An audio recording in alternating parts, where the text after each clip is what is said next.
Good morning, people.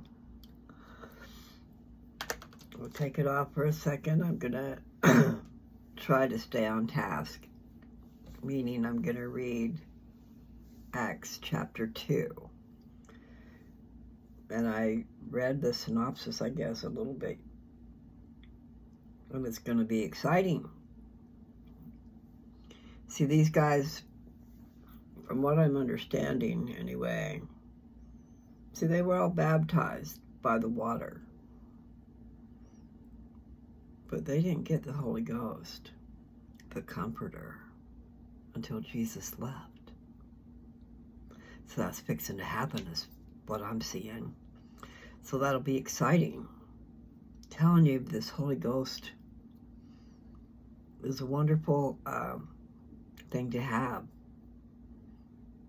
It can stay with you. I was told in my patriarchal blessing that it would be with me continually. It doesn't stay with everybody continually, okay?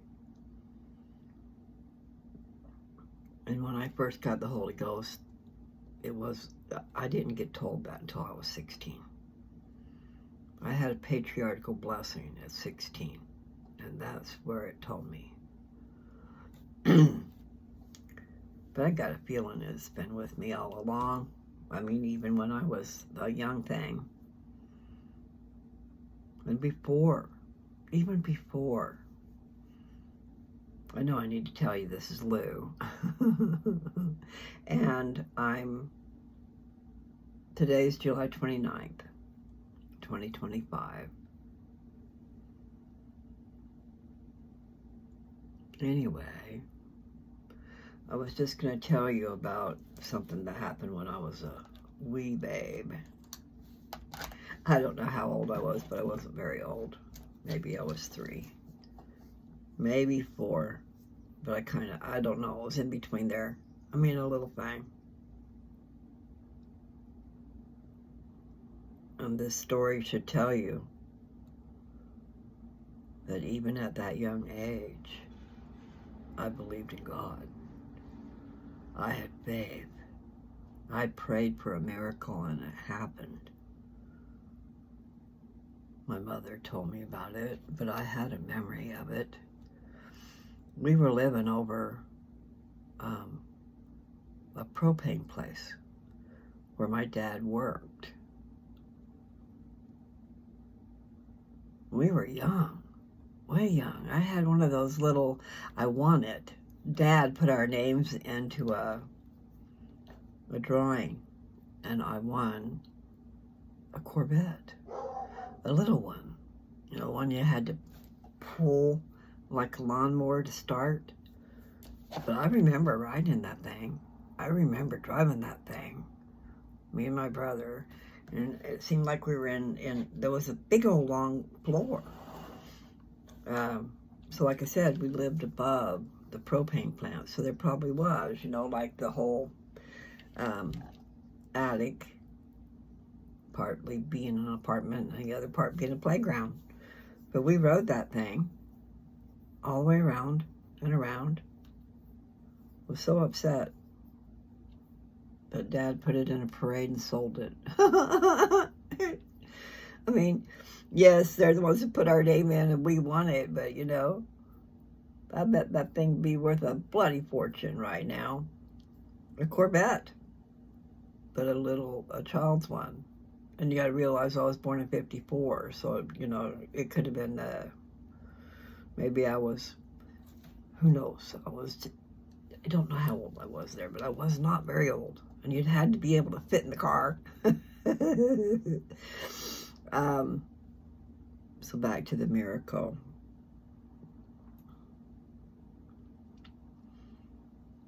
Something in the neighborhood started on fire. And we were evacuating. I remember the back of the pickup, them loading our stuff onto the pickup because we were leaving. and the neighborhood was on fire, and we were in a propane company, which would be massive destruction. To the 20-pound cylinder that you hook up to your barbecue grill, that's a 20-pound bomb. Just think about bigger tanks and even bigger tanks. I worked at a propane plant with Dad when I was an adult. And that's a scary business when you know what you're dealing with. People don't know. It's a 20-pound bomb, that little teeny thing. Anyway, point is, we are evacuating, and there's fire. And Mother said that I prayed for rain to put out the fire. And it happened.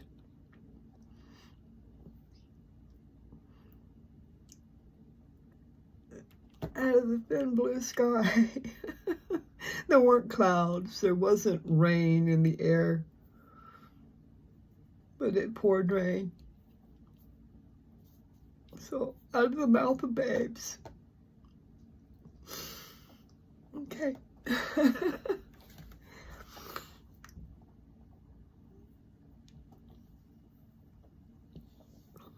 Okay, so the point is faith, pure faith. Miracles happen. I don't know. I can't find my shirt. Okay, I got it. I have to clean my glasses. So I can see these lovely words. No bookmarks. Sign in with your church account to see all of your bookmarks. I don't need to do that. Cancel that. Okay, so I've told you guys before, but I know a lot of you are probably new. And I don't have that many, okay? But I'm hoping that at some time or other, I'm going to reach lots of people. But, so here's a little refresher. You can get an app to put on your phone, your computer, your tablet, whatever. And you can have the scriptures right there. And it's free. And it is the Bible. Old Testament, New Testament, Book of Mormon, Doctrine and Covenants, Pearl of Great Price, and study guides. And then there's just all kinds of other things on this app. It's called Gospel Library. If you have a pen and paper, write that down. If not, go ahead and go to it. Go to the App Store and put in Gospel Library. What should show up is an icon that has what they would call a Christus. Maybe I can show it to you. I need to make it big. All right, so when I click on it, it goes right to my scriptures. But I will see if I can show you. I might have to undo that.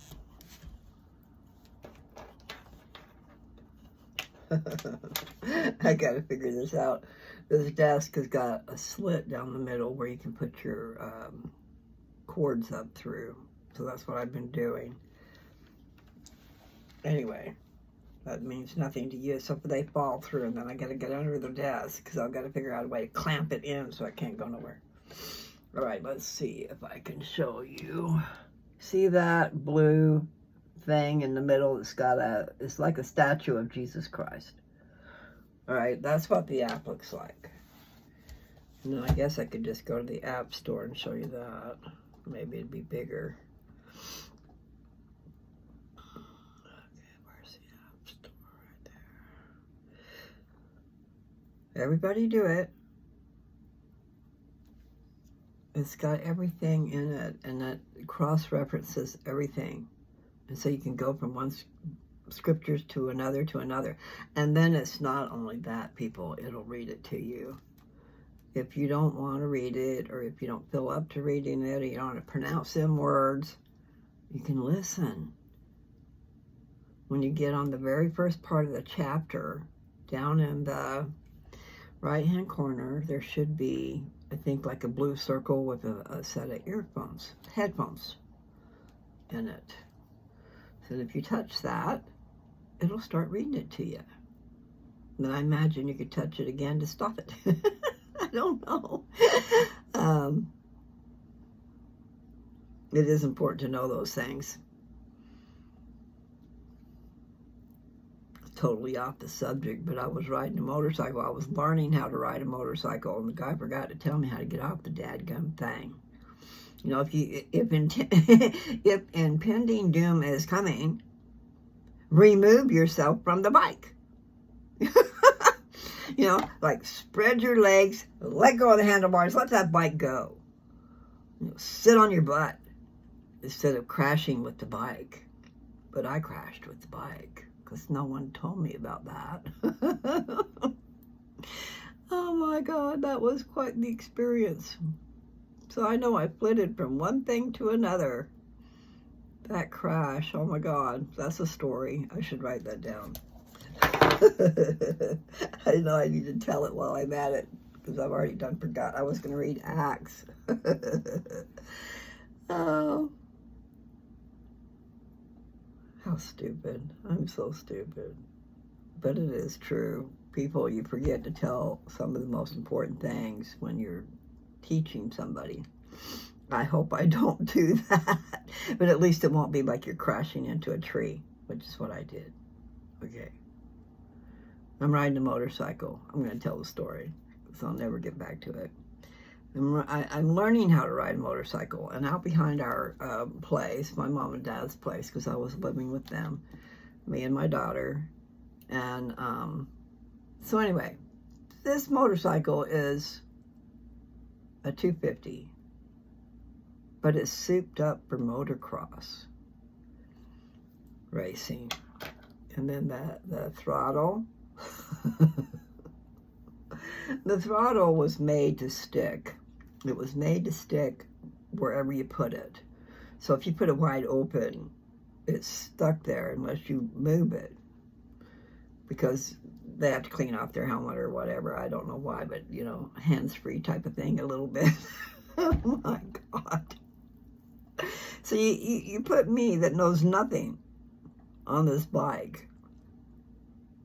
And he must have taught me a little bit. You know, I went through the gears, but I was having a hard time. I couldn't get the gears to go like they were supposed to. And oh, it wasn't funny then, but it's funny now. So it's a big, it's a big field, okay? So we made a big circle. But when you come up around here to the top, which is closer to Mom and Dad's house, so I'm going way away from their house and coming back. And when you get up there, there's almost like a ditch. And you've got just a little ways. You got this little ways to get your motorcycle through, and you're turning a curb. But not only that, I couldn't get the dadgum gears to do their thing, you know. And the throttle was stuck wide open. And then the gear engaged. And here's that curb coming. And I've got to turn that bike and go around that piece. And it didn't work. Going around from the other, you guys looking on, but from me looking straight on, there's a tree. It's not that big of a tree, but there's a tree. And on the other side of it is a stack of pallets, you know, with a sharp corner all the way down. My mama told me that morning, she says, don't be doing that. She was, I don't know what she said, but basically, you're going to get hurt. Don't do that. So I didn't want to tell her what happened. But here's what happened. my bike, the one I'm on, beside the tree, okay? There's this much room beside the tree trunk where my tire was going through. So you know there's handlebars sticking out a lot wider than that. And I don't know what happened, but somehow, you know, the bike went around the tree. It didn't hit it head on and bounce off, but it went around the tree. But I flew off the bike and I landed in my chest, straight in the corner of that stack of pallets. I thought I was going to die. I can remember it was like this sensation going all the way up through my body, and I couldn't breathe. It took my air away. Mother's not home at that time, and Mother's a nurse. But anyway, somehow they got me up to the house and into the bed, on the bed. But all I could do was say, oh God, oh God, oh God, you know.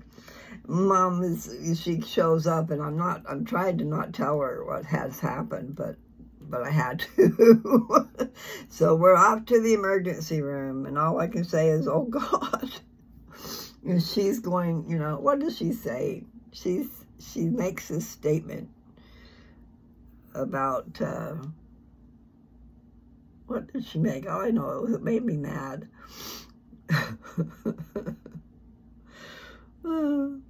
I don't know what it was, but in other words, I was saying, oh God, instead of praying.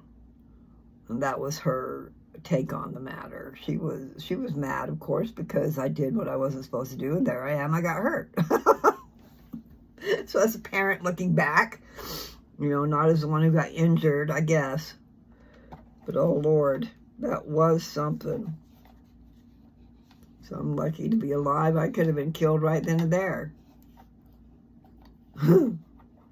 But the point of that was, this guy that was teaching me how to ride the bike did not teach me how to get off of it. You know, if something's coming up and you see it's coming up, push that dadgum bike out from under you. Don't get stuck in it. You know, that was a different story. And I was young. My daughter was young. I had her when I was 22. And then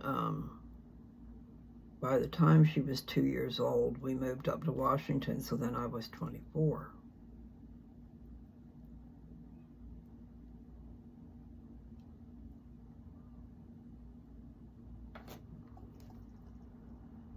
Yeah, there was some different transition things in the middle of that because I found out I was getting divorced before I had my child. My family lived in Washington. I lived in Utah. I didn't want anybody to know anything, so I kind of went through it by myself. Same thing with the childbirth. I went through by myself. I shouldn't have done that. I should have had my mama there. She wanted to be there, but I told her no. It was just a very sad time.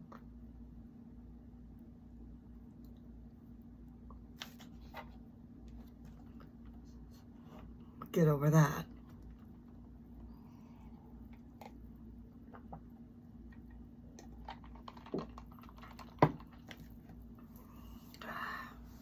You guys that are going through hard times, there goes my voice, hard times, just remember, maybe you can't remember, but hopefully you don't have to go through that. But there are hard times ahead. And you just have to do the best you can to deal with it. And then to know that the future's coming and all is not lost. If you're going through a divorce, look at the quality of life. Have you had a great life with that person? Do you know how great life could be? How can you if you've never experienced it, right? Just saying. all is not lost. And if we could really get about finding out who we are and why we're here and what are our options, where might we go? How far might we go? And you don't have to have your mate right away. You don't have to be out there in a frenzy looking for somebody. Love yourself. Do those things which will enlighten you or bring you a talent or what. I don't like that word, whatever, but the point is, find something to give you joy. And yes, we want peace. And losing your love, that's going to be hard.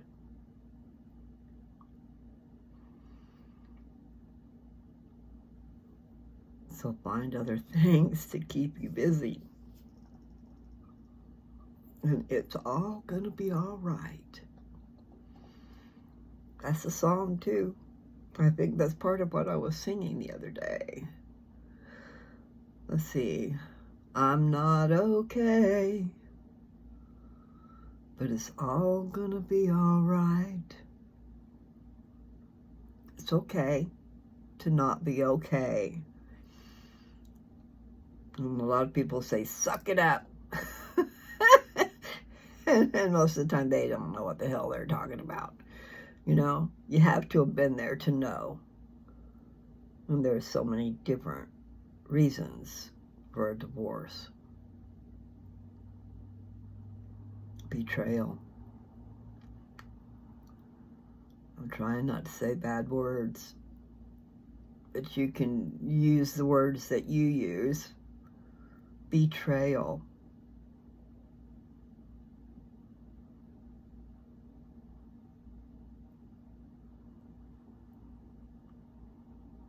Okay, that's enough of all that. I think I talked about that recently when Judas betrayed Jesus.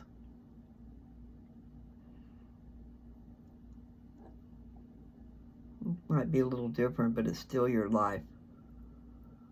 It's the life you had planned. It's the life you gave all that effort to.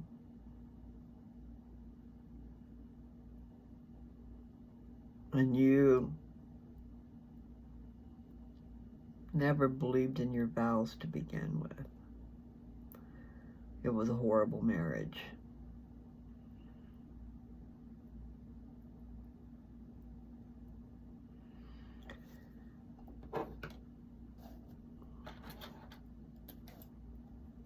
Because love is what it takes, and he didn't love me. And that is very hard to take. So, get over that. We do need to get over things. And really I am. It's just really sad. And it happens to so many people. And it's not just the spouse, it's the children. Everyone is affected. Everyone is affected. The best thing would have been if I'd have never gotten married to that fella. If he'd have been honest, he would have broke my heart, but at least he would have stopped a 6-year-long marriage and a daughter that came at the end of that marriage. She didn't grow up in the best of circumstances because her mother was very unhappy.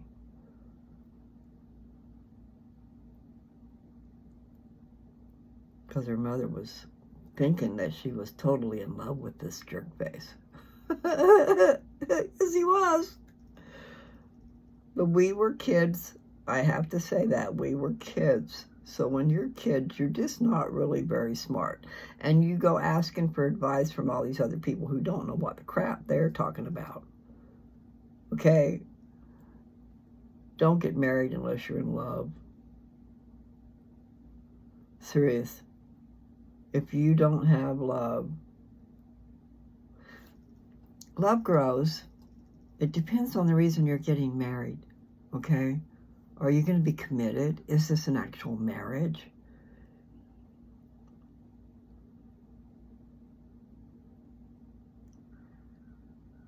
All I know is I've got all the components that I need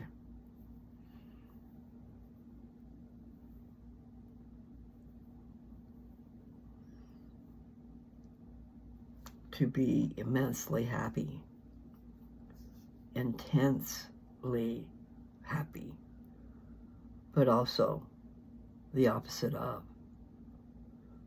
That's the thing. You take that chance of being so vulnerable.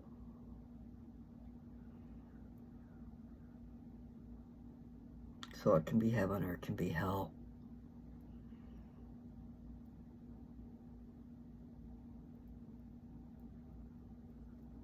But I think it's worth fighting for. I think it's worth going for. As long as everything is okay. You know, you marry the wrong person, or you marry a person and then you find out about this and this and this and stuff, and maybe it's something you cannot handle.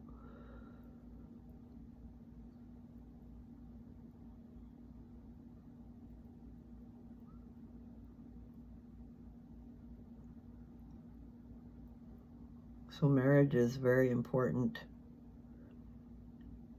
And the person you're married to is very important. And it's not like going out on a date. It's, you're with them every day. Every day, every day, every day. Through your ugly parts. You know, can't always be beautiful.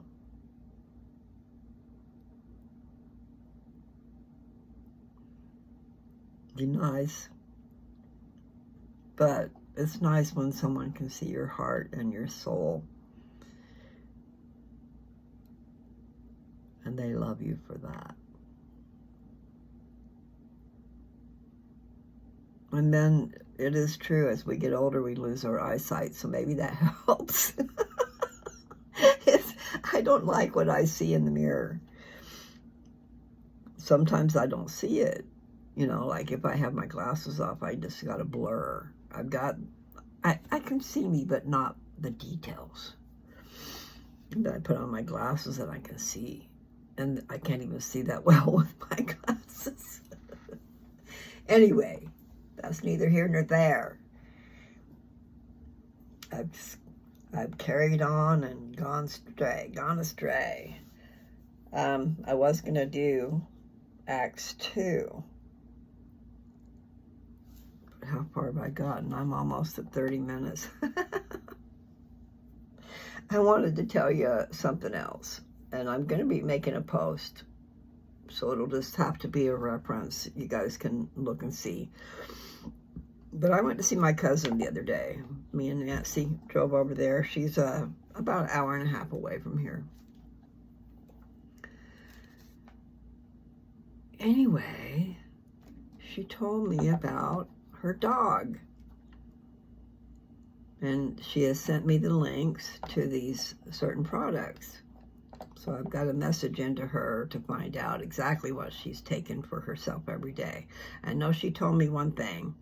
She's taking 1 milliliter, which is equal to a teaspoon, guys. Okay, so she's taking 1 milliliter a day, I believe, of ivermectin. It's an injectable. So you put it in your pet, inject it into your pet. I've given shots to pets before, and usually you're picking up the skin, so you're not going into the meat, you're going into the skin, and then you shoot that stuff in. Well, what she's doing is taking the milliliter and just putting it in her drink.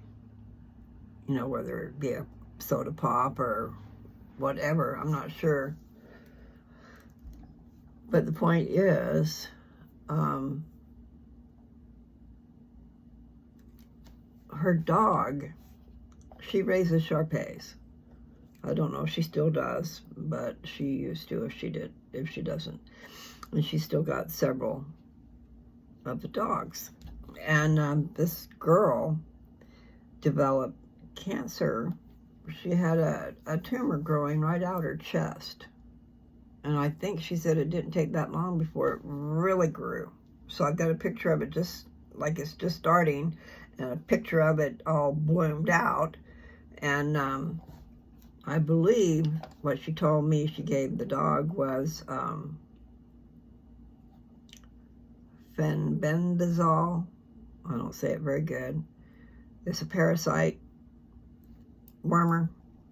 Anyway, fenbendazole and turmeric, however you pronounce it. I don't know exactly the amounts, but she sent me the links. Maybe I can figure out how to put the links on here. I don't know how to do that stuff, but I bet I could at least put the picture in my post. So anyway, she is taking for her own self an injectable ivermectin. And she sent me the link for that. And I was probably already talking about that. 1 milliliter a day, I think she's doing. I'm not sure. See, it's a wormer. But the ivermectin is what I've been taking, but not every day. And I'm just glad now I know where I can get it. I'm going to get it. I just looked that up. I think it was a 50 milliliter bottle or a 250 milliliter bottle. So if you look at it that way, that's either 50 doses or 250 doses. The 250 doses was just double the price of the first. So you get an extra 200 milliliters, right? An extra 200 milliliters for the same price that you paid in the first place. In other words, it's either 40 something or 83 or something like that. And so I'm going to do that. Not sure how that works out in price, but still pretty good. So what I got was $8.99, and I might can get 8 or 9 doses out of it. And let me see if I can find that right now. I need to start taking it again.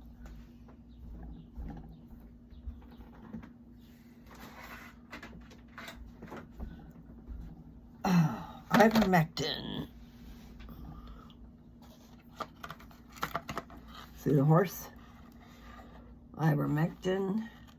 Supposedly apple flavored. But I have taken 2 of these tubes so far over the last year. And this is what it looks like, okay? So this does a 1,250 pound horse. So I divide this up into about 10 doses. So I can get 10 doses out of this. And I do believe that it's made a big difference. I really do. Because, I mean, it could have been, this is a coulda, woulda, coulda, whatever. I was doing my treatments, okay, and they did a scan.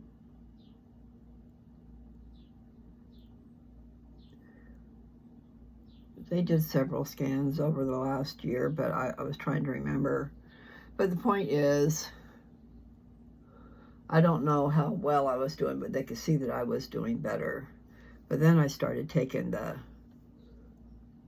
ivermectin along with my treatments. I continued to take my treatments. But the next scan, I heard no cancer activity. She told me that because I perturbed her. I made her upset. And I found that out because I'm saying, why are you not, this was a new doctor, and I'm going, why are you not doing the test for the cancer markers? Because I want to know, I'm following those cancer markers. And she got perturbed and said she didn't need to take that test because there was no cancer activity. Now, that's the word she used, which I thought was just excellent. I'm going, oh, really? But anyway, the next 2 scans, which were done 3 months and 3 months apart, that doctor said something different. But I left what I was going to tell you is the no cancer activity happened after I had been taking the ivermectin too. And I've told stories about what this old man told me to do years ago when I thought I might have cancer. He was 70 when I talked to him. My grandmother gave me his number. And he told me the first time he was diagnosed with cancer, he was 20. And this man was 70. I probably just said that. But anyway, he told me to do a colon cleanse, to get a really good colon cleanse, which I did, which I don't necessarily recommend. But nevertheless, the idea is to detoxify and to get rid of parasites.